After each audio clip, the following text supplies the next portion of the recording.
গতিকে আপোনালোকে ইয়াত অহাৰ কাৰণে আমি এই আহ্বান কৰা মিটিঙত আপোনালোকে আহিছে, তাৰ বাবে বহুত বহুত ধন্যবাদ।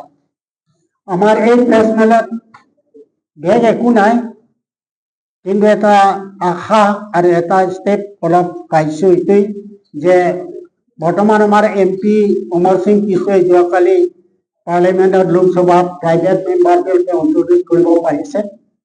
সেইকাৰণে আমি আমাৰ ফালৰ পৰা কাদাছকম, কাৰ্বি দৰবাৰ KSA, কাৰ্বি ৰিশ্বত দৰবাৰ, কাৰ্বি স্বাৰলৱামে, কুজা DSU ডিমাচা শ্ৰেণী নাম বিভাজাম ৰাহাং ছাৰ, তেওঁৰ ইণ্টাৰেষ্টত তেওঁ ইনিচিয়েটিভ, তেওঁ ব্ৰড মাইণ্ডেড, তেওঁ বহল দৃষ্টিভংগীৰে চিন্তা কৰাৰ বাবে আমি এই কামটো ছেকেণ্ড ষ্টেপ ল'ব পাইছোঁ।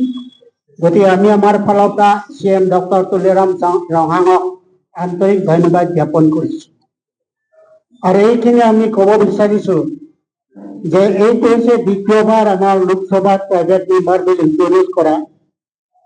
আগতে আমাৰ এক্স MP বীৰেন সিং তেওঁ 2016 5 আগষ্ট তেওঁ প্ৰথমবাৰ ইন্ট্ৰডিউচ কৰিছে লোকসভা, কিন্তু টাইম শ্বৰ্ট কাৰণে বেছি যাব পৰা নাই, ইমানতে থাকিল। কিন্তু এতিয়া আকৌ অমৰ সিং পিছুৱে যে ইন্ট্ৰডিউচ কৰিছে, সেইকাৰণে আমি ধন্যবাদ জ্ঞাপন কৰিছোঁ। আৰু লগতে কাৰ্বি আংলঙৰ যিমান কাৰ্বি আংলং অট'নমাছ কাউন্সিলৰ যিমান সদস্য আছে, AM MEC সকল আছে, সকলোকে আমি ধন্যবাদ জ্ঞাপন কৰিছোঁ। কাৰ্বি আংলং ৰুলিং পাৰ্টি BJPকো ধন্যবাদ দিছোঁ। কাৰ্বি আংলঙত যিমান MLA আছে, ডিমা হাছাওৰ MLA আছে, আৰু ডিমাচা অট'নমাছ কাউন্সিলৰ CM দেৱলাল গল্লচাক তেওঁলোকো আমি ধন্যবাদ জ্ঞাপন কৰিছোঁ।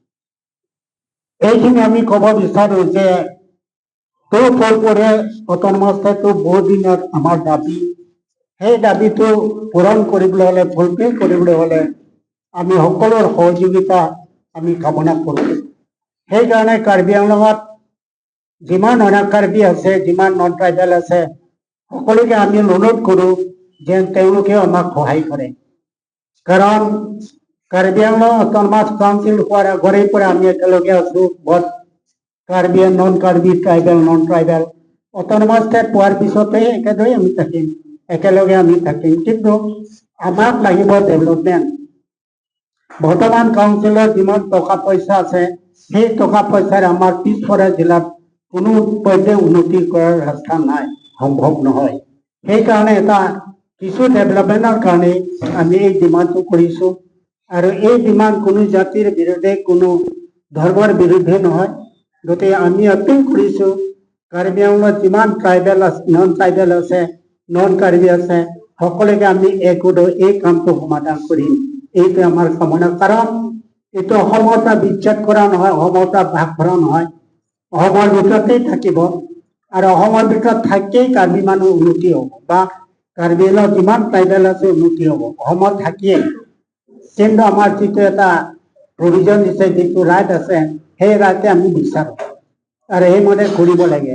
আৰু আমি এপিল কৰিছোঁ, কাৰ্বি আংলঙত যিমান অৰ্গেনাইজেশ্যন আছে, কাৰ্বি মানুহৰ যিমান ইণ্টেলেকচুৱেল এডুকেটেড আছে, তেওঁলোকে যেন আমাক সহায় কৰে। কাৰণ এই কাম কৰিবলৈ অকল আমাৰ পাৰ্টিয়ে কৰিলে নহ'ব, কাদাছকম বা KSA, কাৰ্বি দৰবাৰ কৰিলে নহয়, ইয়াত সকলোৰ সহায় সহযোগিতা আৰু কামনা অতি প্ৰয়োজন। গতিকে আমি কাৰ্বি আংলঙৰ যিমান কাৰ্বি ইণ্টেলেকচুৱেল আছে, এডুকেটেড আছে, তেওঁলোকো আমি অপিল কৰিছোঁ যেন তেওঁলোকে আমাক সহায় কৰে, উপদেশ দিয়ে।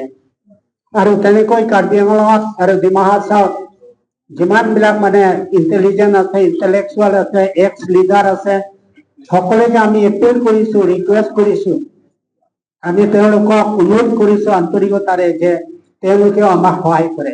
কাৰণ এই কাম কৰিবলৈ অকল কাদাছকমহে অট'নমাছ ষ্টেট আনিছে, এইটো কথা হ'ব নোৱাৰে আৰু হ'ব নালাগে। আমি সকলোৱে মিলিহে এইটো ফুৰফুৰেটো ইমপ্লিমেণ্ট কৰিছোঁ, এইটো আমি ল'ব লাগিব। এই পথত ল'লেহে আমি সাকচেছ কৰিব পাৰিম। গতিকে আপোনালোকে সকলোৱে জানে, আমাৰ মিডিয়া ভাই বন্ধুসকলে তেওঁলোকে বহুতবাৰ আমি প্ৰেছখন পাতিছোঁ আৰু তেওঁলোকেও জানে আৰু কাৰ্বি আংলঙৰ সমস্যাও জানে। গতিকে মোৰ ফালৰ পৰা বিশেষ ক'বলগীয়া নাই। গতিকে আপোনালোকৰ ফালৰ পৰা কিবা সুধিবলগীয়া আছে? যিকোনো খবৰৰ বাবে যোগাযোগ কৰক 7099017330 লগতে 7099017110 নম্বৰত।